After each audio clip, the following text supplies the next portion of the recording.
ہے اس تنظیم کا جو اس کا سالہ لندن میں اور برطانیہ میں چلا رہا تھا کہ کنزرویٹو فرینڈ آف اسرائیل کے نام سے، لیکن ہم چیختے رہے، قوم کو آگاہی دیتے رہے۔ ہمیں معلوم تھا کہ ہماری اسٹیبلشمنٹ بھی بین الاقوامی اسٹیبلشمنٹ کے سامنے مجبور ہو گئی۔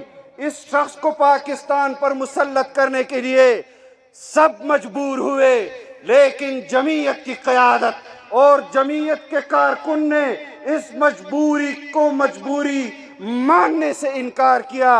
اقتدار میں ہونے کے باوجود 4 صوبوں میں اس کی حکومت تھی، کشمیر میں اس کی حکومت، گلگت بلتستان میں اس کی حکومت، خیبر پختونخوا اور پنجاب میں اس کی حکومت اس کی تھی، لیکن اقتدار جمعیت علماء اسلام کا تھا۔